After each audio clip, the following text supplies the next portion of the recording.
നമസ്കാരം. കേരളം കാത്തിരിക്കുന്ന ആ ഒരു കോടതി വിധി നമുക്കറിയാം. 8 വർഷത്തോളമായിട്ട് ഉണ്ടാകുന്ന നിയമ നടപടി ഇനി എന്താകും അവസാനത്തെ ആ ഒരു വിധി എന്നതിന് വേണ്ടിയുള്ള കാത്തിരിപ്പാണ്. അതിനി ഒരു 2 ദിവസം മാത്രമേ ബാക്കിയുള്ളൂ. നടൻ ദിലീപ് ജയിലിനകത്തേക്കാണോ പുറത്തേക്കാണോ എന്നതിന്റെ ഒരു ഉത്തരമാണ് കിട്ടേണ്ടിയിരിക്കുന്നത്. നിലവിൽ പുറത്തു വരുന്ന ആ റിപ്പോർട്ട് പ്രകാരം സാധ്യതകൾ തള്ളിക്കളയാൻ പറ്റില്ല എന്നുള്ളത് തന്നെയാണ്. പക്ഷേ ഇവിടെ ഒരു ട്വിസ്റ്റ് സംഭവിച്ചിരിക്കുന്നത്, നടൻ ദിലീപ് ജയിലിലേക്ക് പോകില്ല എന്ന തരത്തിലൊരു സ്ഥിരീകരണം പോലെ ഒരു ജ്യോതിഷന്റെ ഒരു വാക്കുകൾ സമൂഹ മാധ്യമങ്ങളിൽ പ്രചരിക്കുന്നുണ്ട്. കൃത്യമായിട്ടുള്ള കാര്യങ്ങളൊക്കെ ചൂണ്ടിക്കാണിച്ചുകൊണ്ടാണ് അദ്ദേഹത്തിന്റെ ഒരു പ്രതികരണം നടന്നിരിക്കുന്നത്. ഒരു ജ്യോതിഷൻ പോലും പറയുന്നു ദിലീപ് ഇനി ജയിലിലേക്കില്ല എന്നുള്ള കാര്യം. അപ്പോ അങ്ങനെ ഒരു കാര്യം വരുമ്പോൾ നമ്മൾ ജ്യോതിഷത്തിനപ്പുറത്തേക്ക് ഇപ്പോൾ കാര്യങ്ങൾ ഇടകീറി പരിശോധിക്കുമ്പോൾ എന്താണ് തോന്നുന്നത്? നടൻ ദിലീപ് പുറത്തേക്കാണോ അകത്തേക്കാണോ? ഉറപ്പായിട്ടും ദിലീപ് പുറത്തു പോകാനുള്ള സാധ്യതയില്ല എന്നാണ് പറയുന്നത്. സ്വാഭാവികമായിട്ടും ആദ്യത്തെ ദിലീപ് എന്ന് പറയുന്നത് 8ാമത്തെ പ്രതിയാണ്. അപ്പൊ ആദ്യത്തെ പ്രതികൾക്ക് ഉറപ്പായിട്ട് ശിക്ഷ കിട്ടും. പക്ഷേ 8ാം പ്രതിയായ ദിലീപിന് ശിക്ഷ കിട്ടത്തില്ല.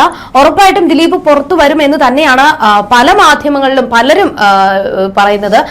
ഇപ്പൊ ടി ബി മിനി ആണെങ്കിൽ പോലും, അഡ്വക്കേറ്റ് ടി ബി മിനി ആണെങ്കിൽ പോലും പറഞ്ഞിട്ടുണ്ടായിരുന്നു 1ാം പ്രതി പൾസർ സുനിക്ക് ഉറപ്പായിട്ടും ശിക്ഷ കിട്ടും. പക്ഷെ ദിലീപ് പല കാര്യങ്ങൾ ഇതിന് മുന്നേ തന്നെ ദിലീപ് അകത്തു പോകേണ്ട സാഹചര്യങ്ങൾ വന്നിട്ട് പോലും അതിൽ നിന്നെല്ലാം ദിലീപ് പറയുന്നത് ഈ നടിയെ അപമാനിക്കാൻ വേണ്ടി അപകീർത്തിപ്പെടുത്താൻ വേണ്ടി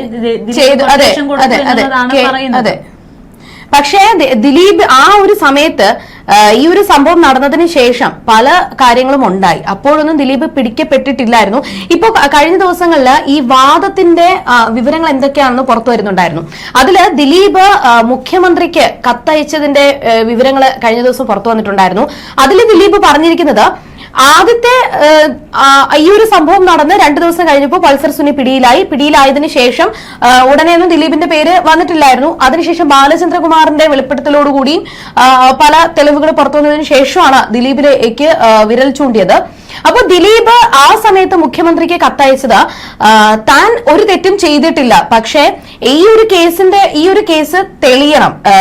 അത്രത്തോളം നടി ആക്രമിക്കപ്പെട്ടതിൽ നടി ഒരുപാട് വേദനകൾ അനുഭവിച്ചിട്ടുണ്ട്. അപ്പൊ കുറ്റവാളി ആരാണെന്ന് തെളിയുകയും ചെയ്യണം.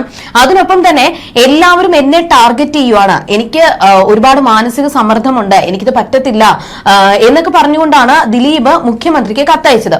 അത് മാത്രമല്ല, കഴിഞ്ഞ ദിവസം ഈ ഒരു വിസ്താരത്തിന്റെ ഈ വാദത്തിന്റെ വിവരങ്ങൾ പുറത്തു വന്നപ്പോ അതിൽ പറഞ്ഞൊരു കാര്യമുണ്ട്. കാവ്യ മാധവന്റെ ഒരു പേരും പറഞ്ഞിട്ടാണല്ലോ ഈ പ്രശ്നങ്ങളെല്ലാം ഉണ്ടായത്. അപ്പൊ കാവ്യയുടെ പേര് ദിലീപ് പല പേരുകളിലാണ് ഫോണിൽ സേവ് ചെയ്തിട്ടിരുന്നതെന്നും അത് മഞ്ജു വാര്യരെ കണ്ടുപിടിക്കുകയും, ആദ്യമൊന്നും മഞ്ജുവിന് ഡൗട്ട് ഇല്ലായിരുന്നു. അതിനുശേഷം പിന്നെ ചില കാര്യങ്ങൾ കൊണ്ട് മഞ്ജുവിന് സംശയം തോന്നി. ആ സംശയത്തിന്റെ പേരിൽ ദിലീപ് ഈ ഒരു ഫോൺ പരിശോധിച്ചതിന് ശേഷം മഞ്ജുവിന് സംശയം തോന്നി. അങ്ങനെ സംയുക്ത മേനോനെയും അവരെ കാണുകയും അതുവഴിയാണ് ഈ ഒരു പ്രശ്നങ്ങൾ ഉടലെടുത്തത് എന്നാണ് പറയുന്നത്. അപ്പൊ പ്രശ്നങ്ങൾ ഉടലെടുക്കുക എന്ന് പറയുമ്പോൾ ഇങ്ങനെ ഒരു അറ്റാക്ക് ഉണ്ടാകുമ്പോൾ അതൊരിക്കലും ഒരു കൊട്ടേഷൻ ആണ് എന്ന് മനസ്സിലാക്കാൻ പറ്റിയിട്ടുണ്ടായിരുന്നില്ല. ആദ്യം ഇങ്ങനെ ഒരു സംഭവം ഉണ്ടാകുമ്പോൾ നടി അല്ലെങ്കിൽ അതിജീവിത നേരെ പോകുന്നത് തന്റെ സഹപ്രവർത്തകനായിട്ടുള്ള ഒരാളുടെ അടുത്തേക്കാണ്. അപ്പോ അദ്ദേഹത്തിന്റെ അടുത്ത് പോയി, അതായത് ലാലിന്റെ അടുത്തേക്ക് പോയിട്ട് കാര്യങ്ങൾ വിശദീകരിച്ചപ്പോൾ പോലും ഇതൊരു കൊട്ടേഷൻ ആണ് എന്നുള്ള ബോധ്യത്തിലേക്ക് വന്നിരുന്നില്ല. പക്ഷെ മഞ്ജു വാര്യർ നൽകിയിട്ടുള്ള സൂചന, സംശയം, അതാണ് ഇതൊരു കൊട്ടേഷൻ ആണോ എന്നത് തന്നെ സംശയങ്ങളിലേക്ക് വരുന്നത്. പിന്നീട് നമ്മൾ കേരള ചരിത്രത്തിൽ തന്നെ അത്ഭുതം എന്ന് പറയുന്നത് പോലെയാണ് ഒരു നടിയെ അപകീർത്തിപ്പെടുത്താൻ വേണ്ടിയിട്ട് ഒരു കൊട്ടേഷൻ കൊടുക്കുന്നു. അതിന്റെ പേരിൽ വളരെ മോശമായിട്ടുള്ള രീതിയിൽ ഇവരെടുത്ത് പെരുമാറി എന്നുള്ള കാര്യങ്ങളൊക്കെ പുറത്തു വരുന്നത്. ഒരു റേപ്പ് എന്നതിനേക്കാൾ ഉപരി ഈ കൊട്ടേഷൻ സംഘം എത്തിയ സമയത്ത് അതിജീവിത പറയുന്നുണ്ടായിരുന്നു, നിങ്ങൾക്ക് ഇത് മറ്റാരെങ്കിലും തന്നിട്ടുള്ള സൂചനകൾ അല്ലെങ്കിൽ മറ്റാരെങ്കിലും ഇത്തരത്തിൽ നിങ്ങൾ പറഞ്ഞു വിട്ടതാണെങ്കിൽ അവർ തരുന്നതിനേക്കാൾ ഇരട്ടി തുക ഞാൻ തരാം, എന്നെ വെറുതെ വിടണം എന്നുള്ളത്. പക്ഷെ ആ കൊട്ടേഷൻ സംഘം അങ്ങനെ അത് ചെയ്യാതിരുന്നതുകൊണ്ട് മാത്രം ഇരയാകേണ്ടി വന്നിട്ടുള്ള ഒരാളാണ്. അപ്പോ അങ്ങനെയുള്ള ഒരു സാഹചര്യത്തിൽ ഒരുപാട് വഴിത്തിരിവുകൾ, ഒരുപാട് തെളിവുകൾ, സാഹചര്യ തെളിവുകളൊക്കെ വരുന്നു. പിന്നീട് ആ തെളിവുകൾ നശിപ്പിക്കപ്പെടുന്നു. മെമ്മറി കാർഡ് അടക്കമുള്ള കാര്യങ്ങൾ നശിപ്പിക്കപ്പെടുന്നു. അതും പോലീസിന്റെ നിയന്ത്രണത്തിലുള്ള തെളിവുകൾ. അത് മാത്രമല്ല ചരിത്രത്തിൽ ആദ്യമായിട്ടാണ് ഈ കോടതിയിലുള്ള ഒരു തെളിവ് പരിശോധിക്കുക. ആ ഒരു തെളിവിൽ പോലും ഒരു സുരക്ഷിതത്വം ഇല്ല എന്ന് പറയുന്ന ഒരു കേസ് എന്ന് പറയുന്നത് ഒരുപക്ഷെ ഈ ഒരു നടി ആക്രമിച്ച കേസ് തന്നെയാണ്.